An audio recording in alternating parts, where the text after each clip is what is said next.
सरकार ने IT act 2000 के 69A के तहत टेलीग्राम ऐप पर 22 जून तक अस्थायी रोक लगाई। दिल्ली हाई कोर्ट ने इस डिसीजन पर मुहर लगा दी। सॉलिसिटर जनरल तुषार मेहता ने कहा, टेलीग्राम नया डार्क वेब है। पर सच में ऐसा है क्या? क्योंकि टेलीग्राम के बारे में तो हमें सब कुछ पता है कि टेलीग्राम का मालिक कौन है, डुरो ब्रदर्स, पावेल डुरो और निकोलाई डुरो।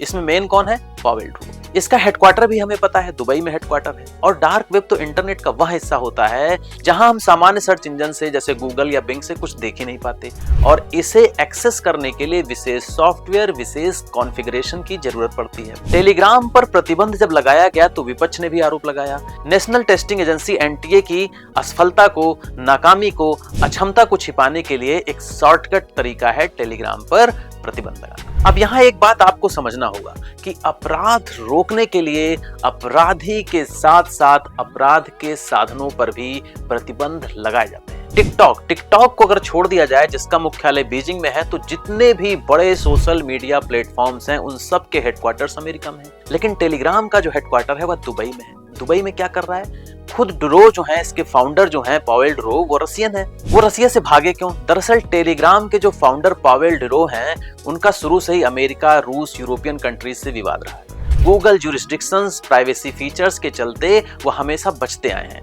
पावेल डुरो को दुनिया ने तब पहचाना था जब उन्होंने रूस का अपना फेसबुक दिया। वकॉन्टैक्टे, रूस का फेसबुक, यह बनाया था पावेल डुरो ने। उन्होंने क्रिप्टो करेंसी का भी साम्राज्य खड़ा किया, अरबों रुपए कमाए, अरबों डॉलर कमाए, और उसके बाद उनका रूस से टकराव हुआ, दुनिया भर की सरकारों से टकराव हुआ। वह भागकर दुबई चले गए। पावेल डुरो पर एक किताब लिखी गई है, पॉपुलिस्ट। पॉपुलिस्ट का मतलब होता है ऐसा इंसान जो खुद को लोकतंत्र समर्थक बताता हो, गरीबों का मसीहा बताता हो और एलीट क्लास का विरोधी बताता हो। और इसी तर्ज पर उन्होंने टेलीग्राम को विकसित किया और बताया कि आजादी को, राइट टू एक्सप्रेशन को बढ़ावा देने के लिए टेलीग्राम जो है बेस्ट प्लेटफॉर्म है। इसका असर क्या हुआ कि अत्यधिक प्राइवेसी के चलते वहां पर बागियों का, स्कैमर्स का, पायरेसी का अड्डा बन गया। किताब जो है द पॉपुलिस्ट वो बताती है कि पावेल खुद तो आजादी का समर्थक खुद को घोषित करते हैं, लेकिन अंदर से वह तानाशाही रवैया अपनाते हैं। भारत के अंदर जो हमारे सॉलिसिटर जनरल हैं तुषार मेहता, उन्होंने जो तर्क दिया कोर्ट में, उन्होंने कहा कि टेलीग्राम का जो बॉट आर्किटेक्चर है वह इसे बहुत ही संवेदनशील बनाता है।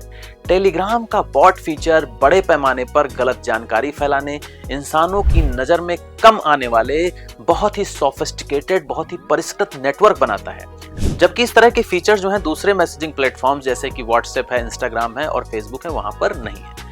टेलीग्राम की जो सबसे खास विशेषता है वह है इसका बॉट एपीआई, जो इसे ऑटोमेशन और मिनी ऐप प्लेटफॉर्म के रूप में काम करने की इजाजत देता है। पारंपरिक रूप से जो सोशल मीडिया प्लेटफॉर्म्स हैं जैसे इंस्टाग्राम है, फेसबुक हैं, वह कॉर्पोरेट चैटबॉट पर निर्भर करते हैं, जबकि टेलीग्राम का जो चैटबॉट है वह जटिल है, इंडिपेंडेंट है और ग्राहकों को अपना प्रोग्राम बनाने की भी अनुमति देता है। दूसरे जो मेटा प्लेटफॉर्म्स हैं वहां पर स्पैम को रोकने के लिए 24 घंटे की सख्त मैसेजिंग विंडो की व्यवस्था की गई है, जबकि टेलीग्राम बॉट्स पर कोई समय सीमा निर्धारित नहीं की गई है।